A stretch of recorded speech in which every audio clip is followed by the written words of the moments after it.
प्रभु से मिली सेवा, उसका अहंकार करना सही है। अहंकार तो किसी भी चीज का करना सही नहीं है, वो मैं बताती हूँ। मुझे ध्यान है, आपने सबने महाभारत देखी होगी, तो महाभारत में जब पांडवों की जीत होती है ना, तो अर्जुन को थोड़ा सा अहंकार आ जाता है।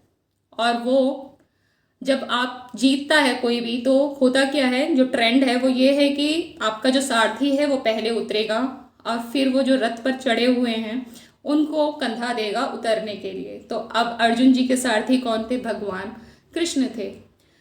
तो अब अर्जुन ये एक्सपेक्ट कर रहे थे भगवान कृष्ण से, अहंकार के चलते, क्योंकि उनको लग रहा था कि जीता उन्होंने है युद्ध, कि कृष्ण जी उतरेंगे रथ से और उनको सहारा देंगे और फिर अर्जुन उस रथ से उतरेंगे। पर ऐसा नहीं हुआ। कृष्ण जी ने अर्जुन से कहा, अर्जुन पहले आप उतरो। अर्जुन को बड़ा अटपटा लगा। उसके बाद अर्जुन ने तो वो बताया उनको कि ट्रेंड तो ये है, ऐसे होता है। उन्होंने कहा, अर्जुन पहले आप उतरो। अर्जुन उतरे और उसके बाद जैसे ही कृष्ण भगवान उस रथ से उतरे, तुरंत वो रथ भस्म हो गया। क्यों ऐसा हुआ? तो पार्थ जो थे, अर्जुन, वो आश्चर्यचकित हो गए कि ऐसा क्यों हुआ, एकदम से रथ भस्म क्यों हुआ। तब कृष्ण जी ने उन्हें समझाया कि ये रथ तो बहुत पहले ही भस्म हो चुका था। जितने शक्तिशाली बाण उन पर चलाए गए थे, अर्जुन तो कब के नष्ट हो चुके होते, पर उनके सारथी स्वयं भगवान विष्णु थे। तो संगत जी, हमें मांगने की जरूरत नहीं है। अगर हम ये मान लें कि गुरु जी हमारे साथ हैं, हमारे लिए इतना ही काफी है। हमारी हर सिचुएशन उनको पता है, हमारी हर परेशानी उनको पता है। और अगर हम ये नहीं मानेंगे कि वो हमारे साथ हैं और डाउटफुल रहेंगे हमेशा, हैं या नहीं हैं, तो वो फिर है भी नहीं। लेकिन अगर आप ये पक्का विश्वास कर लेंगे कि गुरु जी हमारे साथ हैं, जैसे कृष्ण भगवान का सिर्फ साथ होना ही काफी था अर्जुन के लिए, तो सच्चे संगत को, सच्चे कर्म करने वाले अपने भक्त को गुरु जी कभी भी नष्ट होने नहीं देंगे, किसी के साथ सामने झुकने नहीं देंगे, किसी गलत के सामने सरेंडर नहीं करने देंगे। ऐसा मेरा पक्का विश्वास है। साथ में मैं एक छोटी सी कहानी आपको सुनाना चाहूंगी कि सेवा का अहंकार करना क्यों गलत है। संगत जी, एक बार एक बिजनेसमैन होता है और उस पर भगवान की बहुत कृपा होती है। मंगलवार का दिन होता है। हर मंगलवार के दिन वो 5 किलो लड्डू लेकर हनुमान जी के मंदिर में जाता है। बहुत सालों से जाता है। सबको इंतजार होता है कि आज मंदिर में लड्डू का प्रसाद चढ़ेगा, तो हर कोई वहां पर प्रसाद लेने के लिए आता है। धीरे धीरे उस बिजनेसमैन को अहंकार आना शुरू हो जाता है कि मैं तो यहाँ 5 किलो लड्डू का दान करता हूँ, यहाँ पर देने आता हूँ।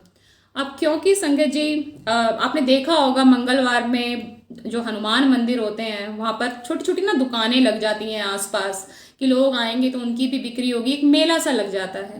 तो वहां पर एक दिन वो बिजनेसमैन अपने बच्चे के साथ आता है, ये दिखाने के लिए कि उसके पिता की कितनी पूछ है, वो कितना बड़ा आदमी है कि 5 किलो लड्डू इतने सालों से यहाँ पर देता आ रहा है और लोग उसका इंतजार करते हैं उन लड्डू का प्रसाद लेने के लिए। तो अपनी वाहवाही के लिए वो अपने बेटे को साथ लेकर आता है, लड्डू का भोग लगाता है, दे देता है प्रसाद। उसके बाद जब वो बाहर आता है, उसके बच्चे की नजर जाती है एक गुब्बारे वाले के ऊपर। वहां पास में मंदिर में के बाहर एक गुब्बारे वाला बच्चों को गुब्बारे दे रहा होता है। वो बच्चा भी उस बिजनेसमैन का रोता है कि मुझे गुब्बारा चाहिए, और वो बिजनेसमैन उसे खूब डांटता है कि हमारा ये लेवल नहीं है, हमारा ये स्टैंडर्ड नहीं है, हम ऐसे छोटी छोटी चीजें लेंगे। और उसको समझा रहा होता है, हर तरीके से गुस्सा कर रहा होता है उसके ऊपर। इतने में ही गुब्बारे वाले की नजर उस बच्चे के ऊपर पड़ती है। वो एक गुब्बारा लेकर उस बच्चे के पास आता है।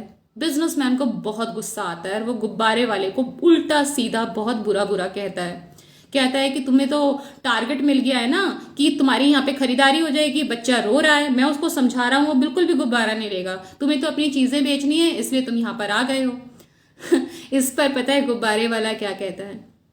वो कहता है, साहब मैं हर मंगलवार को ना इस मंदिर के बाहर आता हूँ सब बच्चों को गुब्बारे देने के लिए, वो भी फ्री में, क्योंकि मैंने किसी महात्मा से सुना है कि बच्चों के दिल में स्वयं भगवान होते हैं। अब भगवान को तो मैं मुस्कुराते हुए देख नहीं पाता, पर मैं 100 गुब्बारे लेकर आता हूँ हर मंगलवार को, जिसमें से पहला गुब्बारा मैं हनुमान जी के चरणों में लाकर रख देता हूँ और 99 गुब्बारे मैं बाहर बच्चों को बांटता हूँ, वो भी फ्री में। और जब वो गुब्बारे लेकर बच्चे मुस्कुराते हैं ना, तो मुझे बिल्कुल ऐसा लगता है कि आज बच्चे नहीं, स्वयं भगवान मुस्कुरा रहे हों।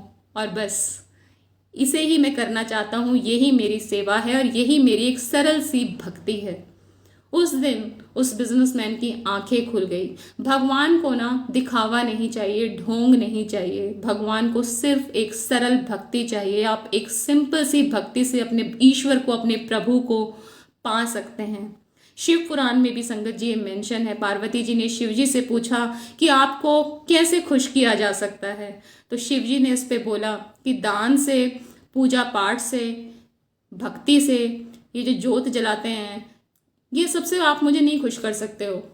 मुझे तो भोले स्वभाव से जो भक्त मेरे पास प्यार से आता है, मेरी भक्ति का दान मांगता है मुझसे, मुझे हर उस भक्त से प्यार है। तो संगत जी, भक्ति कीजिए, भगवान की सच्चे दिल से कीजिए। दुनिया को मनाकर देख लिया, कुछ नहीं रखा है शो ऑफ करने में। एक बार अपने भगवान को मनाकर देखिए, उनकी कृपा आप पर ना बरसे तो कहना।